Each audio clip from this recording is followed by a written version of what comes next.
Welcome to the only daily podcast focusing on compliance news of the day. Each morning, start your day with a cup of coffee and Tom Fox, the voice of compliance, to hear about 4 of the top compliance, corruption, or leadership stories you will need to start your day. The Daily Compliance News is a production of the Compliance Podcast Network.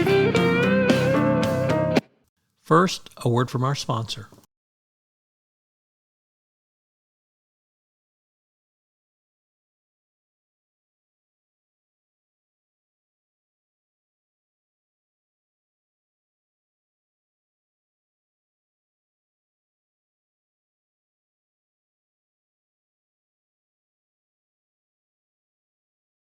The Daily Compliance News for February 15, 2022, the Dinobabies edition.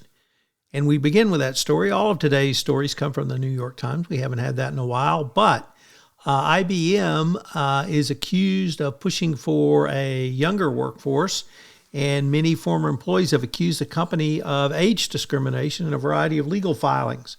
Now it appears IBM executives were directly involved in discussions about the need to replace a portion of the older employees at the company, disparaging them with terms of art like Dinobabies.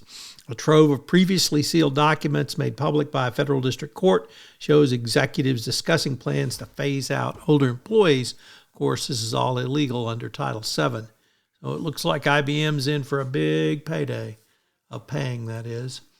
Next up, Sarah Palin's abortive attempt to sue the New York Times appears just that, as a federal district judge says he's going to dismiss her libel claims, ruling that her legal team failed to meet the high standard required to prove the newspaper defamed her when it published a 2017 editorial erroneously linking her to a mass shooting.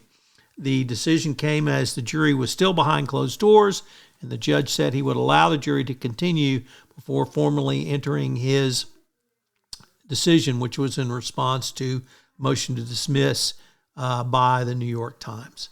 So the Times remains undefeated in libel cases.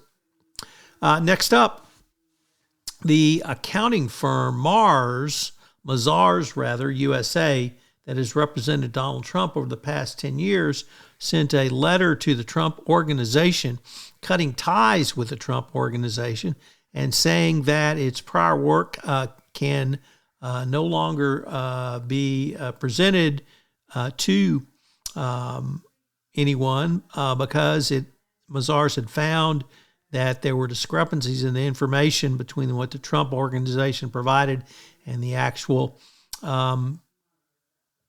value of the assets. The letter directed the Trump organization to notify anyone who received the statements that they should, quote, no longer rely on them. So things are getting dicier and dicier. This is in the New York State litigation, and it certainly appears that a resolution may be forthcoming. And finally, it looks like the Olympics have officially ended. Not that the Beijing or Chinese Olympics have concluded, but the Olympic Committee allowed Kamila Valieva, a Russian competitor, to continue to compete, even though she has failed a drug test.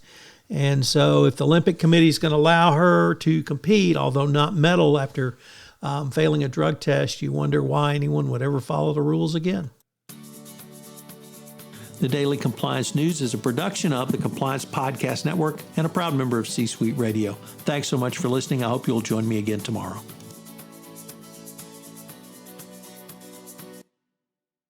This podcast is a part of the C-Suite Radio Network.